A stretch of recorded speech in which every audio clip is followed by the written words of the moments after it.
Buenas tardes. I'll talk in English because our guest talks in English, so it's a great pleasure to introduce Wilfried Wang. Even though he has been teaching and lecturing many times at this School of Architecture, so you probably know. Wilfried Wang is a Berlin-based architect. He studied architecture at the Bartlett School in London, and with Barbara Hoyne, he has a firm in Berlin with the name of Hoyne One Partner. I would say that Wilfried combines very successfully teaching, research, and professional practice, and that he does it always with intelligence, with intensity, and rigor. He's been a professor in architecture at the University of Texas at Austin for more than 20 years, and he has also taught in many other schools, University Polytechnic London, University College London, Zurich, ETH, Harvard USD, and of course, as I said before, this School of Architecture, where we consider him almost a part of our faculty, and we hope to see him more frequently in the coming years. He's also a very productive writer. He's published many texts and essays in the most prestigious American and European magazines, and he's also the author of monographs on architecture of the 20th century. He's member of the fine arts academies in Berlin, in Stockholm, and also a foreign member of the Portuguese Chambers of Architects. So thank you, Wilfried, for giving us this lecture, and please join me in welcoming Professor Wang.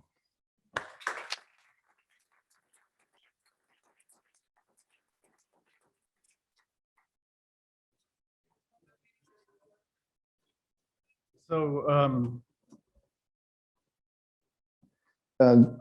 dear Luis, many thanks for this fantastic introduction, because you have it all in your head, and it's slightly scary because you have all these facts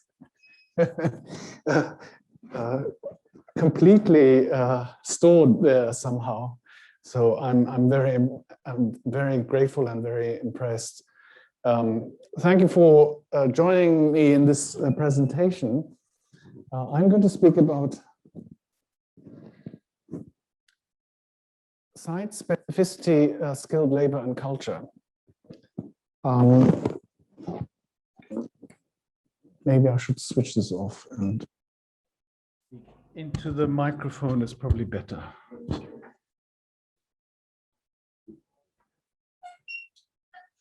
I'm going to address the topic of radical normality, as I think it is an issue which we should consider seriously today. And my presentation is going to consist of three topics. I'm going to present the work that we did together with my former London partner in Berlin, when we converted a factory into live-work ateliers a few years ago. I'm going to show you the competition work that we did for the future of the region of Berlin-Brandenburg, and the current work we're doing for the lower Rhine region, which culminates in a building and some furniture. So this is to show you the range of topics that we are working on in our office. What do I mean by radical normality? I mean the notion of the generic, that which is rooted and is specific to culture and the topography. That it is necessary to discover these and develop these syntheses of local experience, tradition, contemporary, and future needs in view of climate change, and to seek general applicability. We need to reuse and recycle existing things, And that includes buildings, of course, as well as everything to electric goods. We need to change our society from a linear consumer culture to a regional circular economy. Of course, we are going to continue to have global exchanges, both in terms of goods as well as in terms of ideas and people. But we need to cut off a lot of the things that are being produced that are completely unnecessary, starting from fashion to manufactured goods, etc., which are being transported around half the world. Contemporary culture is too fixated on spectacular consumer culture. We don't need more spectacle, things that people can't emulate. Constantly there are images, movies, products projected in everyday media that we should buy or want to own. And these things are generally things that are beyond most people's reach. The dream of modernism that we should have raised standards of everyday goods, we still haven't reached. For a lot of people, they don't have enough sanitation, they don't have clean water, they lack any kind of basic facilities in education and health. So we are still very short of providing humanity with the kinds of things that we need. And we cannot solve that by providing spectacular architecture. So we need more robust standards. We need robust standards for everything. So from infrastructure to household goods. So I'm going to talk first about, can we have the lighting off here in the front? Or do I do that here?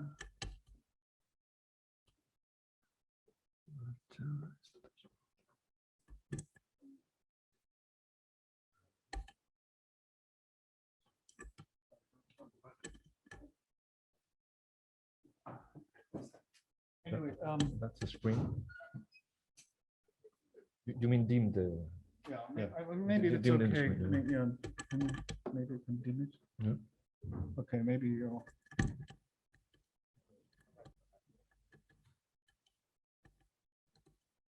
No, okay. Let's just see how we get on. I hope you can see the images. We together with my former office partner when I was in London. I was a partner with John Southall, who's now a partner in the office of Field and Clegg Bradley in London. We worked together on this project to convert a factory into a live-work atelier. The client is Bryan Adams. I don't know whether you've heard of him. He's a Canadian rock musician. He bought a building that he fell in love with to the southeast of Berlin. This is the center of Berlin here. This is Tempelhof Airport, and that's the site. It's on Oberschöneweide. It was the center for the production of cables right from 1900 onwards, and Peter Behrens and many other architects built fantastic brick construction. This is the factory we were confronted with. And that's how it looked on the inside, completely run down, and already the roof was already leaking. Yeah, so this is the building that Bryan Adams fell in love with, and he said he wanted to keep as much as possible of this building. Of course, that was very much in line with our attitude. These are the former offices, and that's the site. So you see all of these big factory buildings next to a residential development.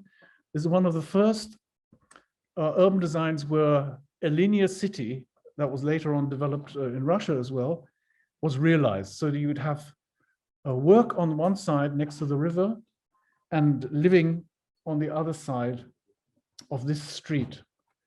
And our little factory is here, and it's already the final version with a new courtyard inside. So previously there were these two big sheds, continuous sheds. with offices on either side and toilets and changing facilities on this side. And the contribution that we made here was essentially a typological transformation. We had to subdivide these big sheds into smaller units because 400 square meters is an ideal size, or is a maximum size for a fire section. And we subdivided the offices and added 2 floors on top of the office levels and subdivided it into these 8 units so that you could also combine, if you wanted to, atelier live-work unit with one of these sheds, or you could combine one of these units with this, or you could combine all of these together. And in fact, that is what has happened in some occasions.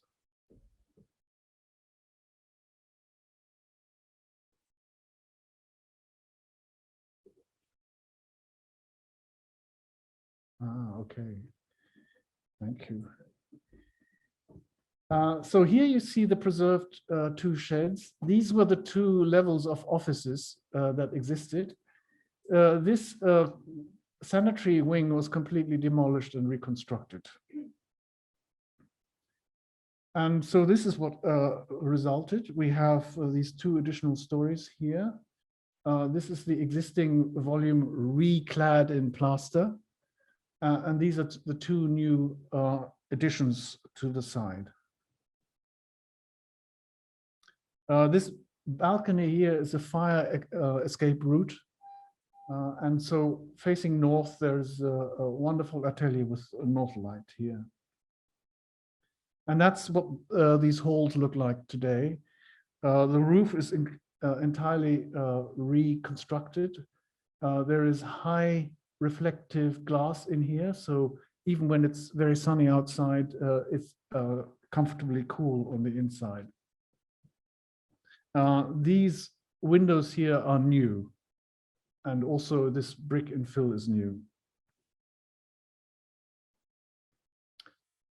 This is one of the standards that we provided for the buyers. This was sold for interested people. Not cheap, but at the time, not cheap, but now actually, looking back, actually very cheap. These are the reinforced concrete beams of the old office.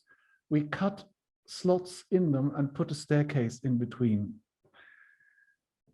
And this is how the owners would buy it without any kind of services. They could decide, would they have office on 2 floors and then maybe a residential part above, or the other way around. It was completely open. And that's the duplex space at the top. So this is the typical section. You see the old part here and the addition on top. And I'm going to show you a project that we did for a designer. She moved into this unit and has her office at ground level. She wanted a toilet here and some storage facilities. And then she has her bedroom here with a very flexible arrangement of bathroom, bedroom. And then on top, so this is the office below with the toilet. This is a bathroom. This is the fit out we designed. And there you see her bedroom with the sliding panels opening out, and the kitchen area with the study above. So that shows you the range of our involvement. We negotiated with the planners so that we would have the right for the people to live and work there. One of the typical problems in a modern functional segregation, where you are not allowed to have living possibilities in factory areas, but because it's an artist studio, people who are in the creative business can live and work here, which is our ideal of an urban life. So the first lesson of this is reuse as much as possible, adapt or transform as necessary, and create a new identity while respecting the past. So the second topic is the competition entry we submitted for this international competition for the future of Berlin-Brandenburg. You know, a small region, you could say. And we worked together with the engineers Bureau Happold, landscape architects Latz and partner, Georgia Institute of Technology, Chalmers University of Technology in Gothenburg, the LSE and our university. And we got through to the second phase, but we did not get one of the prizes. And I'll explain why. You'll probably see why we didn't get one of the prizes. The issues that we wanted to deal with were, of course, sustainability, but with density. Because one of the problems that we are confronted by, at least in Northern Europe, is suburban sprawl. This is a diagram that shows the urban cores in red and suburban sprawl in orange, and then the metropolitan areas in blue. And the metropolitan areas in blue show the commuter patterns that people have. And you can see it's an enormous area of Germany. In Spain, it's less of an issue. You have many of these villages and so on, actually very low density. Of course, Madrid, and then of course the Mediterranean coast is highly developed, but maybe not so densely lived in, because there are a lot of vacationers, tourists who come here regularly. It's much more, suburban sprawl is much more a problem in Portugal, around Lisbon and Porto. Spain has a density of 94 people per square kilometer as a nation, and Germany is 235. This is Madrid, this is Berlin. We did a map showing the single family house development outside the dense core. Everything that is pink is single family house development. And it shows you the problem that exists in Berlin. Actually, there are worse cities than Berlin. Cologne, Frankfurt, Munich, Hamburg, and so on are worse than Berlin. But I don't want to dwell on this. We did this kind of research as a backup to our argument that Berlin must grow internally and not spread out horizontally. If we compare the metro regions of Madrid and Berlin, Brandenburg, we have Madrid at half the metropolitan area of Berlin, but with the same population of the metropolitan area. So actually, Madrid is much denser than Berlin, Brandenburg. Anyway, we laid down four ecological principles for regional development and urban design, and 6 urban design concepts that follow from that. So the first one is establish a regional circular economy. The second one is no more surfaces sealed. This is a very extreme requirement, but it's a necessary one. Densify existing fabric. And finally, prioritize human-centered mobility. Right? We have to shift away from vehicular transport to bicycles and public transport. And the 6 urban design concepts that follow from that are: in creating a regional circular economy, we have to create CO2 sinks. We have to have an integrated energy, food, and water recycling set of systems. We have to reuse building materials, and we have to reforest. We have to grow more forests. So if this is the Berlin-Brandenburg map, this is Berlin here, and this is Brandenburg. One of the central requirements is that regional transport systems have to be improved, and so new railway connections have to be constructed, completing a large circular radial system around Berlin.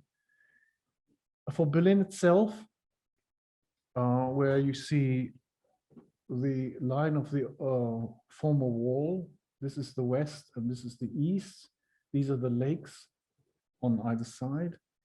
We suggested that we needed future forestation.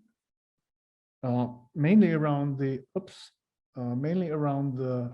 new airport here, but also in the northeast.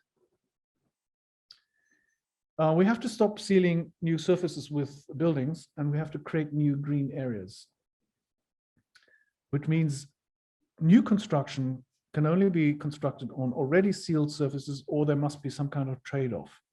And we must create new metropolitan parks. We also have to change the allotment gardens to urban farms, because 35% of Berlin is already sealed. This is a very high amount. And Berlin has a problem that it's quite flat. And when there are rainstorms, it floods. 3 years ago, during the summer, there were 2 rainstorms, and the underground system, the tunnels were flooded, and the underground stopped working for 2 to 3 days each time, which is a catastrophic situation. And that's because a lot of the surface is sealed and the rainwater has nowhere to go. So we have to turn lakes, rivers, canals into urban elements. They're no longer a private property, or they're not just technical infrastructural pieces. They have to add value to people's experience in the city. We have to establish public access to all waterfronts. This is a big issue in Germany, because there are private properties right next to lakes.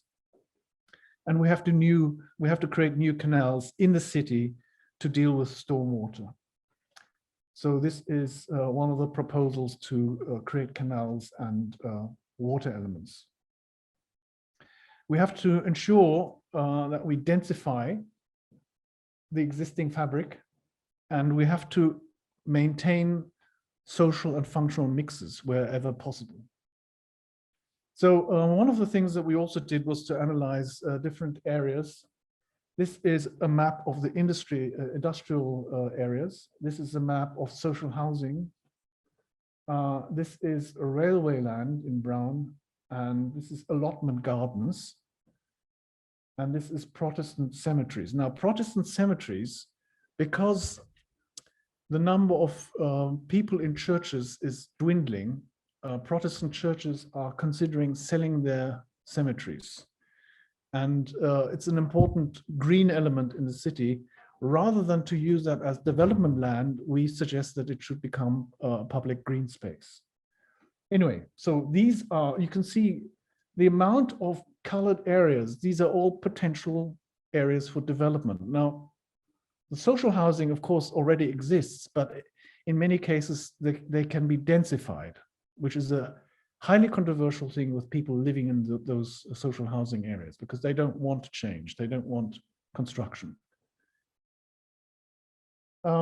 We have to improve the concept of the city. We have to change the notion that there's only a kind of a city center and the rest is periphery. We have to bring the periphery into the center. So we have to emphasize rings and radials. And that is done by creating a dense zone of development around the current motorway here and the avenue system in the north and in the east. Also to densify these big arterial roads that connect the city center to the periphery. And what that means in concrete terms, so this is the city center, right? This is the Tiergarten, this is Tempelhof Airport. This is what is called the Dog's Head, right? This is the Dog's Head here. This is a motorway now, an inner city motorway. And we're suggesting that that should be transformed into an avenue.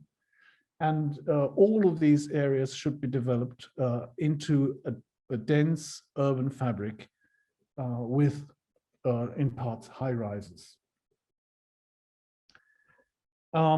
Intensification of public transport system, of course, park and ride systems don't exist at the moment. This is a major disaster because we have about 350,000 cars enter the city every day, and they should be prevented from doing that. They should be encouraged to stop and park and then use the public transport system. We're also suggesting that currently the regional railway is constructed on embankments. and these embankments subdivide the neighborhoods into unconnected, disconnected parts. We're suggesting that everything that is red should be constructed as a viaduct, right? Which is an enormous multi-billion euro project. Okay, so if we put all this together, that is our proposal for Berlin.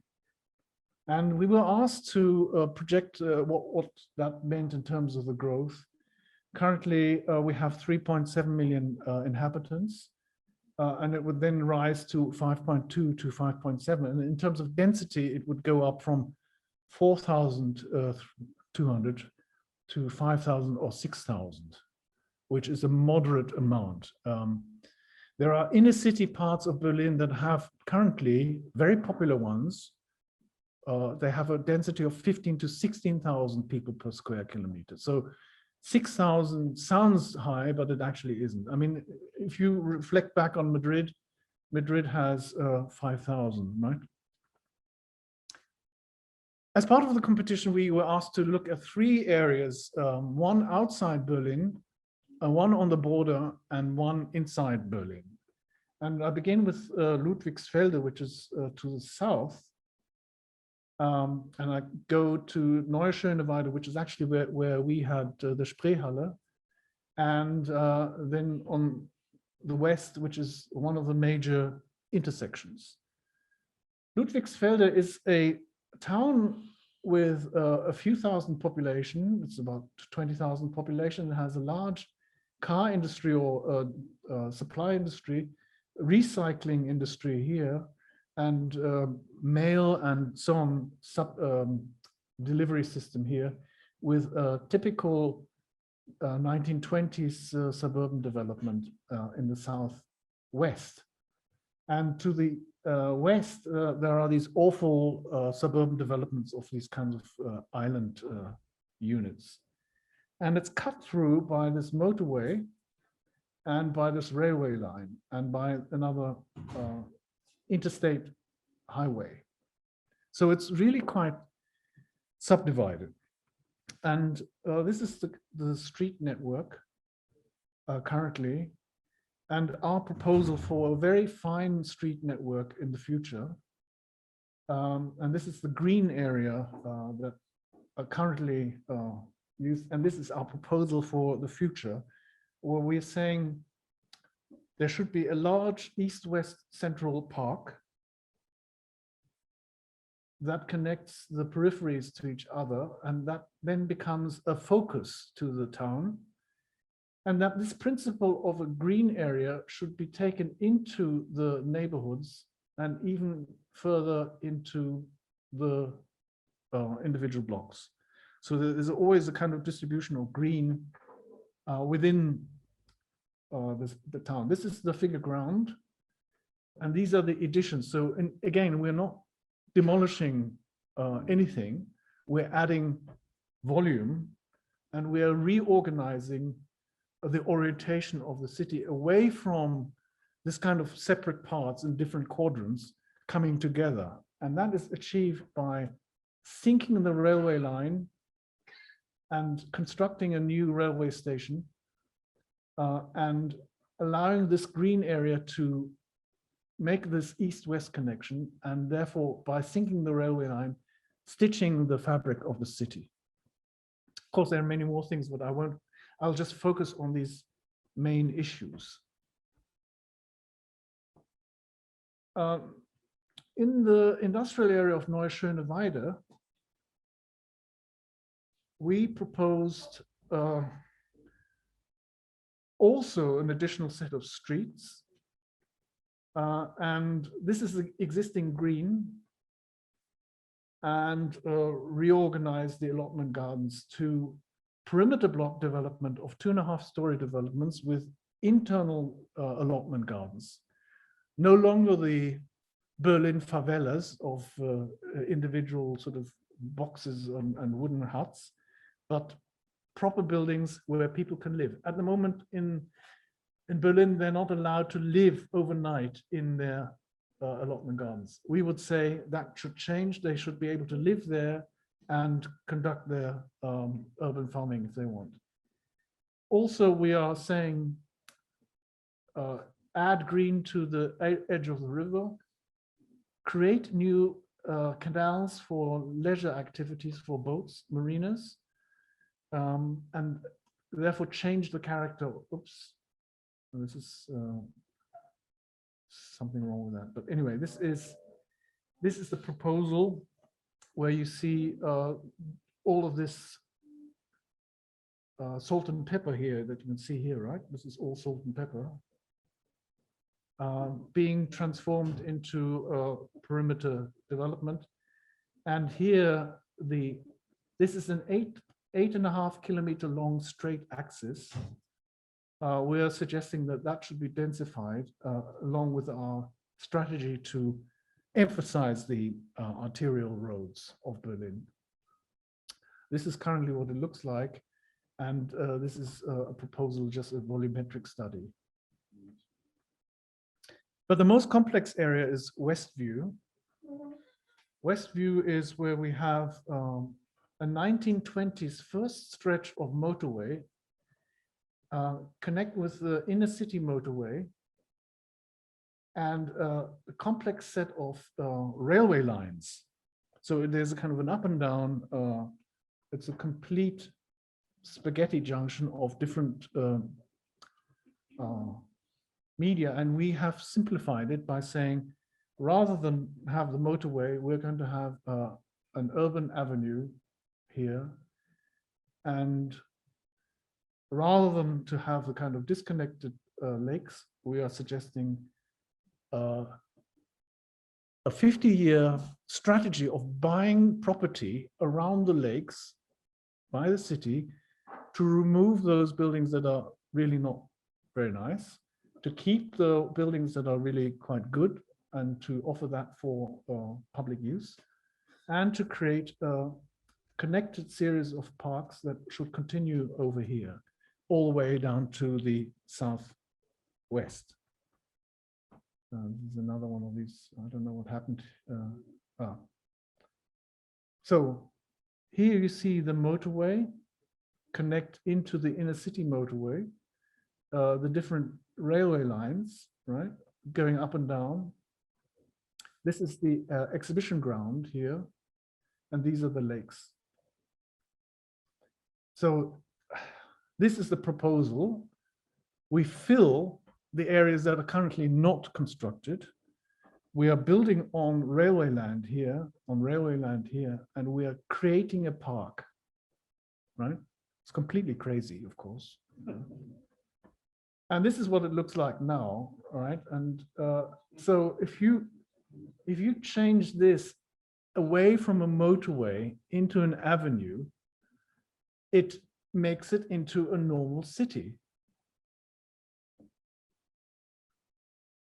Right now, the motorway, the lower level motorway can continue as a tunnel.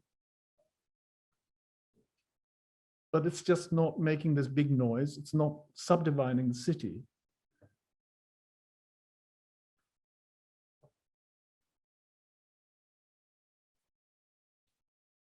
Okay, so the reason why we didn't get an award, I believe, is because we suggested many high rises, and the high rises in Berlin are highly controversial. Carlos is nodding. Okay, so what is the lesson from this? It's, yes, urban visions need step-by-step representations, and we need to convince politicians. We have to respect sacred cows like high rises, and we have to be patient.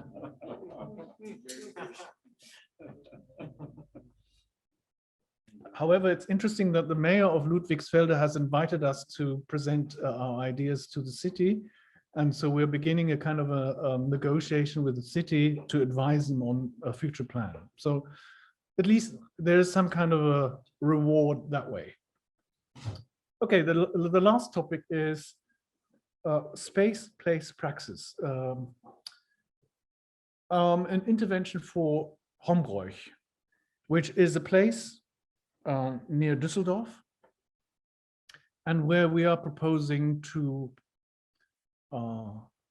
design a building that is a multifunctional building for a rural area. So away from the city, but what is our answer to the rural area?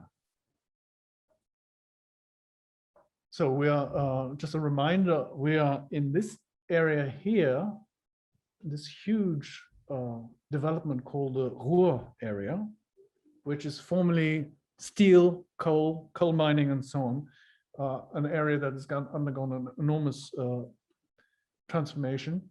That's the state of North Rhine-Westphalia, and this is the lower Rhine Valley.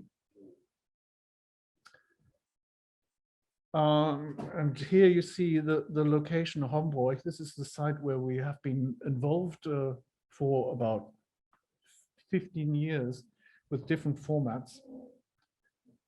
The river system. We did an analysis of the motorway system with some colleagues from Sweden. And we did a computer analysis of where the dense networks are. Everything that is in red is the dense network.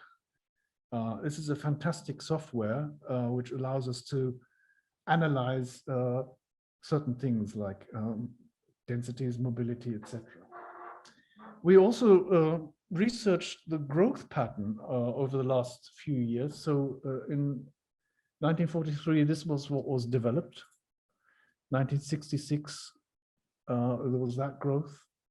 And in 2021, there was this, right? So if you continue, if you allow a country and a regional and a city to continue to grow along the same rate as in the last decades, there will not be any rural land left,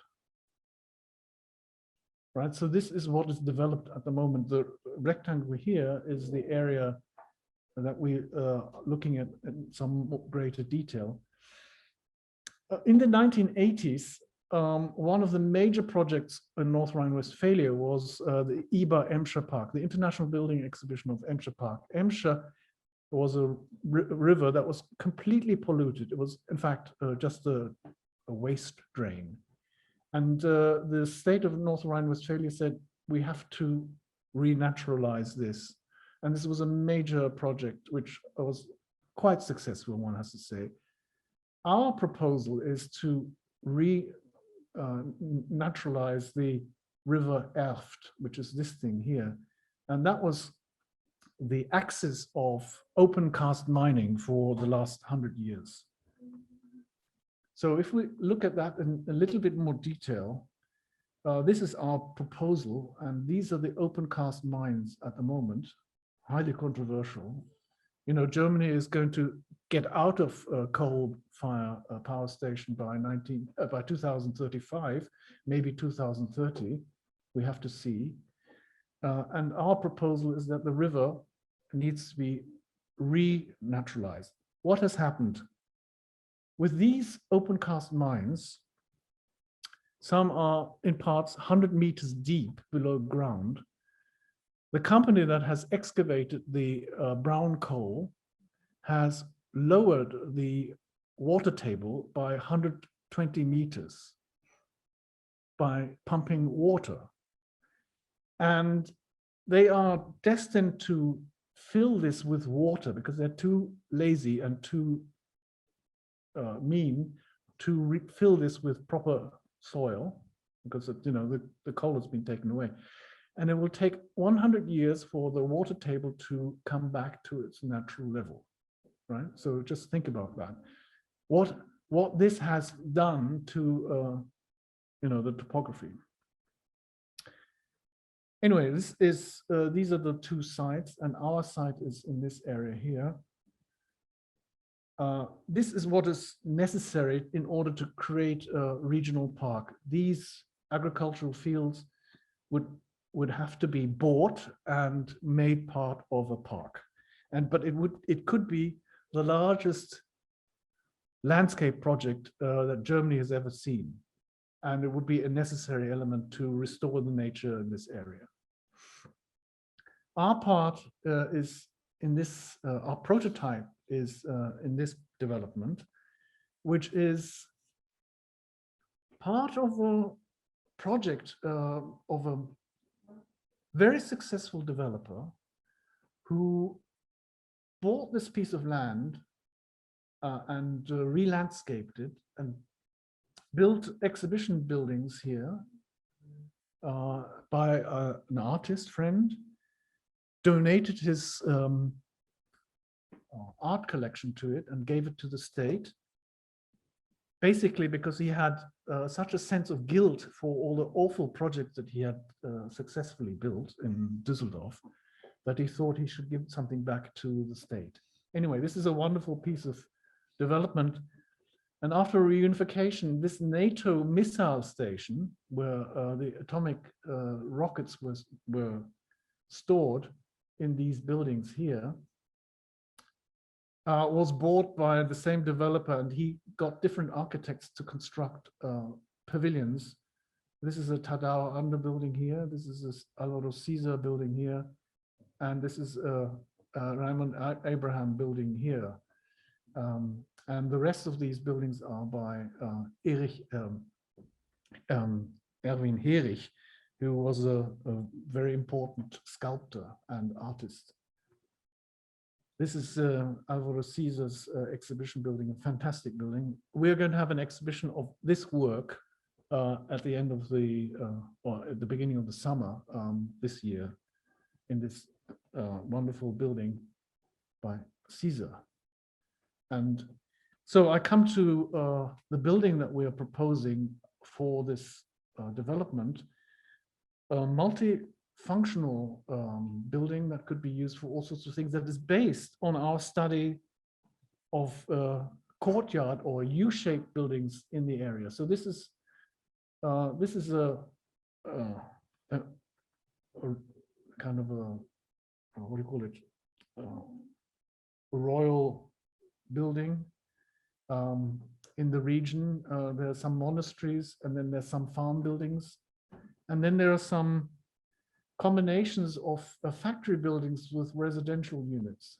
So we studied these typologies to arrive at this ground floor plan, where we have what is a narrow part for residential purposes, a linear part for offices, storage, and so on, and a shed part for production or other things.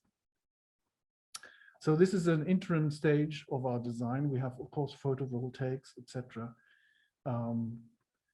And we're using bamboo in this vaulted construction to create the large span.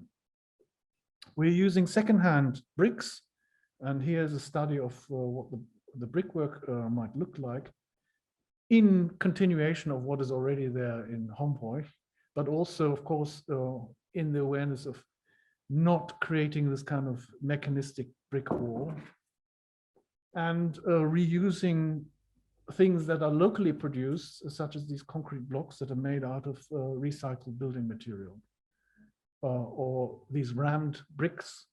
Here's an example from South Africa. This is an example from Bavaria, where they're constructing walls out of these recycled bricks. So theoretically, you can make this building out of recycled materials and regenerative materials entirely.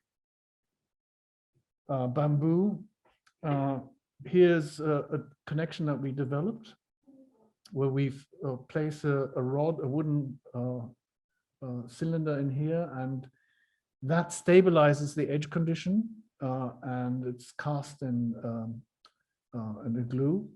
And then we have this biscuit connection. These are the furniture pieces. This is the table made out of bamboo.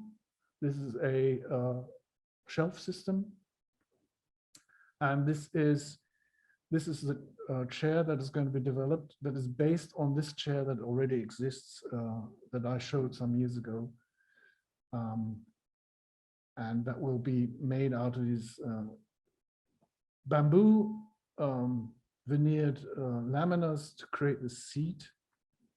And these are the technical drawings for that chair. So it will look a little bit like this, a little bit more rustic. So the lessons for this, from this is, or are, we can only succeed if we have political commitment, and that may happen.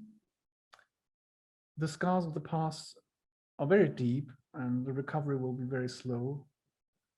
We need to stop sprawl, and we need to develop buildings that are radically normal and flexible for the future alternative modes of living. And the essential lessons are, if we as architects don't develop these design visions, then no one will. And that the regional visions don't need spectacles, but radically normal solutions. Thank you very much.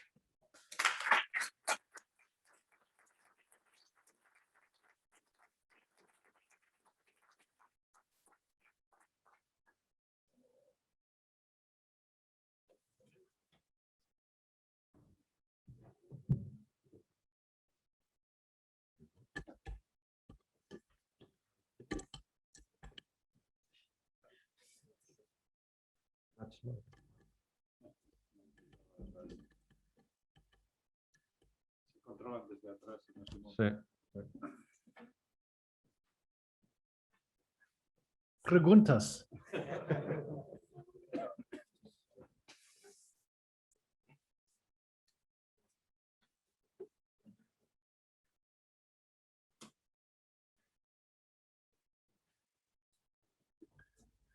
Thank you very much, Wilfried, for your terrific presentation.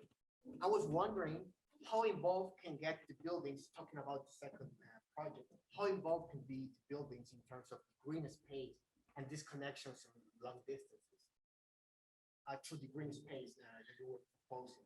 You mean for Berlin? Yeah.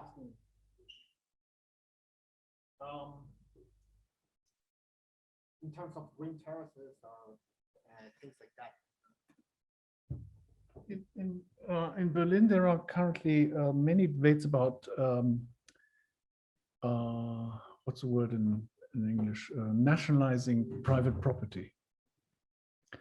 There are housing companies who don't have a good reputation, and there's been a plebiscite which was passed by a majority of 56 to 40 something or other in September last year to nationalize these housing companies that have more than so many units. So that's one thing. The other thing is that there is already a policy by districts in Berlin to buy private property. So if a property comes on the market, that is possible. So if you have a plan to do something like that, if you want to construct a regional park, you have to start now, right? You have to start somewhere. So it is possible, if that were to be a political consensus, to start that kind of strategy. But it has to be, of course, based on the long term, because it takes years to buy many units around these lakes, right? And this is the problem, of course, the key problem of regional planning, that if you don't have political consensus, which we don't, then you can't do anything, right? So there's no point. I mean, you can say, this is complete nonsense what I'm proposing, but what I'm saying is, or what we are saying is, if we don't propose these things for a better environment, we might as well just say, okay, well, it's just going to continue getting worse and worse. So we have to make these efforts to show it would be desirable to do something like this. We need that, because if our cities become denser, we need more green space. We need larger green spaces. We cannot have 5.5 million people using the same amount of green spaces that 3.7 million people used, right? We have to have more. So this is the tricky thing. We don't want to build on unsealed surface, but we want to have more green space. And we want to accommodate more people, right? You could say that this equation doesn't make any sense. It doesn't make sense if you do the analysis that we did to say, where can we densify in the existing social housing areas, on empty railway land, right, etc. But we have to clean up things that have been left to go on in a mess. You know, if you look into the cupboard of some house, the technology in a house, you know, a heating engineer, a plumber, and so on, they all put their things in there, and it's a mess. Over 50 years, it's a mess. And at some stage, you have to pull everything out, and you have to start anew. And this is where we are in some cases in Berlin. There are large areas of Berlin where you don't have to do anything. That can just continue. But there are areas where there are big, big problems. Mario.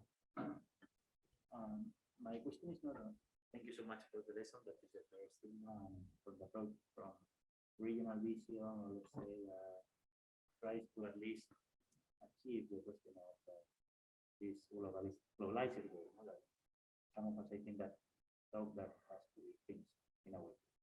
But my question is more for the students who have in the other courses, let's say 5-year course, 4-year course, 3-year course, because looking all the projects and all the approaches that you have shown us, no, we can consider that form is not a fact that affects the way you work. And I would like you to explain a bit in a few words to them for the future. If you think that the formal approach is important for the architecture in a way, or from where it should come the formal approach finally out of the project. No, the form is very important. And the typological development of that plan, of the U-shaped plan that we proposed for the last project, is very important because we have to calibrate the dimensions. What is the maximum span in that direction? And what is the relationship of the residential part to the production part? You know, there's some things that should be narrower and more for the use of, say, a dining area or kitchen or kind of bedroom area, where you wouldn't want to have, you know, some kind of equipment. But then there's some other areas where you need to have larger spans for some kind of, you know, whatever, cheese making, you know, containers, etc. So what is the discipline that we use in order to achieve certain kinds of dimensions? One of them is maximum spans of certain things. And if we say we want to reuse the things from old buildings, then we have to also say, well, you know, how are we going to use it in constructional terms? Do we create vaults? What's wrong with vaults, right? And there's a kind of reluctance to use vaults. But we are saying we want to use these Prussian vaults with reused steels. We want to use Catalan vaults, which I didn't show, but that is also a principle we are trying to use. And so there is a combination of technologies that we are interested in. Also the use of bamboo for the large wooden vault, that allows us to say you can have different kinds of spaces for different kinds of purposes. The ideal, though, is to create an idea of a unified space that is a U-shaped courtyard, which is the tradition in the area, but is open to further development. You can add things in the future. So, you know, it's to do with the calibration of spans, to do with, you know, how many units do we need, etc. And so then it's, you put all those parameters into, you know, onto the drawing board or into the computer, and you'll find that there are certain dimensions that work quite well. 6 meters in one direction, 12 meters in another direction, and so on. And they happen also to be related to some kind of proportional system that I didn't talk about, but that is also in there, right? And the brickwork, the study of the brickwork, I mean, you know, my students will have recognized what I'm talking about, is because when you see a wall like this, it's very irregular. Now, when you recycle brick, you do not necessarily have regular bricks. So you have to think about creating something that doesn't look, oh, there's one delivery that was like this, and there's another delivery that was like that. So you have to think about how can we achieve something that in the end looks like a kind of a pointillist composition. So, you know, there's that kind of consideration. So form comes into it very much. Yeah, absolutely. But to such an extent as we as architects have to be quite humble and recognize what speculative developers have done in the past. They have been able to say, we don't know who's going to live here. We don't know what's going to happen. Let's try and find the optimum flexibility for these things. And that is the same challenge that we have today. That's why I talk about generic. We have to find a generic typology that is specific to the locality, but at least it says, we recognize these traditions here. This is what people are using. And therefore, the U-shaped courtyard type has a kind of local root, and we are interested in developing that further. So yes, there is a formal connection to tradition. There's a formal expression. There's the use of brickwork, which is normal in the area, etc., etc. And we are recycling that stuff, right? So yeah, no, the form is very important. Gerardo. Oh, yes, Wilfried, thank you very much for the lecture. I was interested on the second project, the project you were talking about, Berlin, about moving from the outside growth to going inside. Because I think that, well, in my case in Monterrey, in the city I live, it has been through the years a very big sprawl. I think you have been there. It's quite a problem. But I wanted to ask you, what are the, I don't know, incentives or trying to introduce these kind of plans into the people who can, I don't know how to produce them in kind of political and economic ways, because I think there's a problem in, I don't know if only in Latin American cities, that this sprawl is because of economic wealth priorities that they have. And how can you talk to these people or convince them in terms of doing this kind of projects? Very difficult to convince people. In the West, or actually also in China, there's a big desire by large sections of the population to live in single-family freestanding houses. This is somehow an ideal that has been cultivated over centuries. Right? It has existed since Mesopotamia and Greece and so on. So this is nothing new. There's always been a suburb. But the problem is now that we did a study. If you have a metropolitan area, say Munich, in the metropolitan area of Munich, the dense part of Munich, in other words, the 19th century development of perimeter block, where quite a few people live, what do you think is the proportion and percentage to the metropolitan area? 5%? Like an auction. No, who says another figure? In Munich, it's 0.44%. Right? In Berlin, it's 1.4%. The dense part of Berlin, which is large, in relation to the metropolitan area of Berlin, is 1.4%.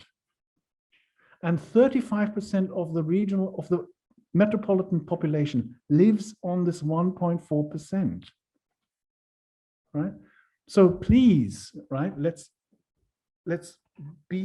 confront the reality. We have the problem that a large part of the population do not live in the city center because they don't want to. They want to live with their kids in single family houses so that the kids can play in the gardens. You know, this is the usual sort of argument. But it means that they commute, they have cars, they drive all the time. And it's a big problem in the future.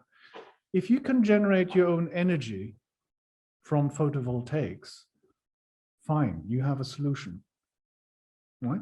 Then suburbia can have a future. But the single family house, the way that it is now, is the dinosaur of consumer culture. It's the kind of a irreducible problem. If people start to cultivate their own food, generate their own energy, then single family house can become a productive part, a regional productive part. Not a problem, but it's not happening yet, right? Some houses have photovoltaics and solar voltaics, but most don't. So anyway, that's one thing. The other thing is that urban development, there are very rigid rules around what can be built. So if you have density that is set down in these urban maps, then you have a problem. Now, I teach in Austin, and the neighborhood next to the university changed the floor to area ratio factor from 0.25 to 12. You know what that means? We have, instead of a single family house on a plot, we have an 18-story high rise. And there are 30 or 40 of them now, because very, very quickly this transformation took place. And that now means 10,000 students live in this area, where previously there were only a few hundred people living in this area, right? In other words, it is possible for planning regulations to change and to bring about a transformation in the way we live. But that needs to be done politically. After somebody has made some kind of suggestion that this is possible, right? Yeah, but in Austin, this design vision doesn't exist. They just say, oh, you can develop and then you can build high rises next to each other. It's a disaster, right? You must have a design vision, an urban design vision, which they don't have. Because in Austin, Texas, the city is not allowed to design an urban plan. It is constitutionally prohibited to design urban plans, right? Texas, right? In Houston, there are other regulations that there are no functional restrictions. So you can have a church next to a brothel, right? That's Houston, that's Texas, that's the United States. The United States is a lost country. It is, no, I mean, you laugh, but we see Trump, okay? Trump is the expression of this urgent sense of the individual freedom,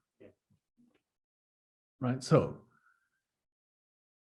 when I talk, and this is why I'm going to finish teaching in Austin soon, because I have been accused by a colleague that I talk about the sustainability thing, and yet I fly back and forth between Berlin and Texas, and how can that be? I'm not sustainable. Yeah, it's true. It's a fair criticism. And that's why, there's one reason why I'm not going to continue to teach there. But these people don't want to change. They want to continue to live their suburban lifestyle. They will shoot anybody before there's legislation in the direction of densification. And that is the reality.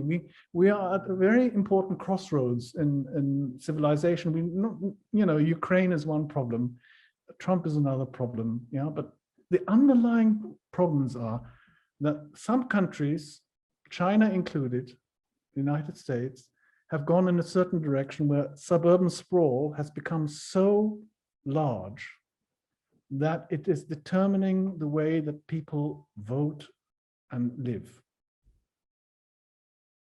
Yeah, and it's a big problem. So that's why our project for Berlin, that's why our project for Homburg is a way to say, if in the rural area, how should we build? What sort of types should we build? What should these buildings be able to do? They must be able to be part of a productive region, whether it's agricultural or any other form of production. But we must be regionally productive. And in the case of Berlin, we need to densify the city because we have lots of area that is underdeveloped, badly developed, poorly used. And let's look at those sites before we start to allow people to find homes and build more and more suburbia. But there's no consensus on this because Brandenburg, the mayors of the Brandenburg towns around Berlin, they're interested in people coming and paying taxes, right? This is a kind of normal problem. They want suburbanites. Anyway, so you're aware of the problem. We have been working on this issue. We've been very engaged in this topic, and it's very difficult to discuss these things even in Berlin. So no, don't feel in a way, you know, we have a major problem in civilization. If we talk about sustainability, we have a major problem because we talk about our electric vehicles and, you know, and planting trees and things like that. But that's just on the surface. In the reality of life, this is much, much more deep-rooted and problematic. So I don't leave you with a good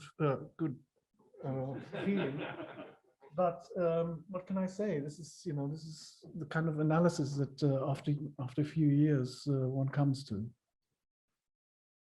But that's why we have to work with visions, and we have to, you know, continue to use facts, evidence, science, and design visions.